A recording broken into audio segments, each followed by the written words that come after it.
त्याच्यामध्ये आर्टिकल 5 ते 11 आपण बघतोय. सगळ्यात शेवटचा आर्टिकल 11 ज्याच्यामध्ये म्हटलेलं आहे की नागरिकत्व गमावण्याचा आणि मिळवण्याचे अधिकार हे फक्त संसदेला असतील. आपल्या इंडियामध्ये 3 प्रकारचे डिपार्टमेंट आहे. एक आहे लेजिस्लेटिव्ह, एक्झिक्युटिव्ह आणि ज्युडिशरी. लेजिस्लेटिव्ह त्याच्यामध्ये पार्लमेंट वगैरे येतं. एक्झिक्युटिव्ह त्याच्यामध्ये प्रेसिडेंटच्या अंडर येणारे सर्व्हिसेस, सिव्हिल सर्व्हिसेस ज्याच्यामध्ये तुम्ही येण्याचा प्रयत्न करताय. ज्युडिशरी ज्याच्यामध्ये हायकोर्ट, सुप्रीम कोर्ट आणि डिस्ट्रिक्ट कोर्ट येतं. तर या सर्वांमधून संसदेला, पार्लमेंटला हा हक्क असेल की नागरिकत्वाच्या संबंधित प्रावधान काही बनवायचे असतील तर त्याचे अधिकारी फक्त संसदेला आहेत. नागरिकत्वाचे आपण 2 प्रकारचे बघितले. एक आहे जे नागरिक भारताचे आहेत त्यांना नागरिक आणि राजकीय अधिकार मिळतात. अच्छा, नागरिक आणि राजकीय याच्यामध्ये काय संबंध आहे? नागरी अधिकार म्हणजे फंडामेंटल राईट्स, फंडामेंटल ड्युटीज अशा प्रकारचे अधिकार, जे नागरी अधिकार जे फक्त पर्टिक्युलर लोकांनाच अवेलेबल असतील.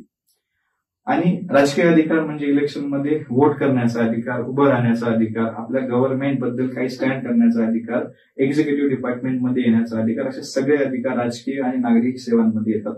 नंतर आपण बघितलं की असे काही स्पेसिफिक आर्टिकल्स आहेत जे फक्त इंडियन म्हणजे भारतीयांना किंवा नागरिकांना आहेत. त्याच्यामध्ये आर्टिकल 15, 16, 19, 29 आणि 30.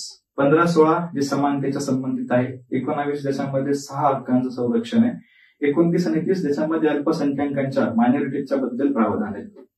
त्यानंतर आपण बघितलं की नागरिकत्व अधिनियम 1955च्या अंतर्गत 5 प्रकारच्या पद्धतीने आपण कोणताही व्यक्ती नागरिकत्व प्राप्ती करू शकतो. 3 प्रकारे तो गमावू शकतो. 5 प्रकारांमध्ये आपण एक्झाम्पल घेतलं, त्याला एकदा रिवाइज करूया. जन्म, बर्थ म्हणजे काय? एक्स आणि वाय पॅरेंट्स दोघी पण इंडियन आहे.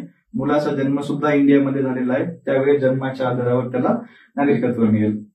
दुसरं आहे वंश परंपरेने, बाय डिसेंट. आई आणि वडील इंडियन आहेत पण राहता युएसए मध्ये आहेत, अब्रॉडला राहत आहेत. तिथे त्या मुलाचा जन्म झाला तर त्या केसमध्ये, आणि त्यांना परत यायचंय, त्यांना वाटतंय की आपल्या मुलाला नागरिकत्व भारताचं मिळालं पाहिजे, तर त्या केसमध्ये ते 1 वर्षाच्या अंतर्गत इंडियन हाय कमिशन मध्ये रजिस्ट्रेशन करतील, अर्ज देतील आणि इंडियन हाय कमिशन इन्शुअर करेल की सदर जे काही अपत्य आहे त्याला इंडियन सिटीजनशिप आपण देऊ. तिसरं जे आहे ते रजिस्ट्रेशन नोंदणीद्वारे आहे.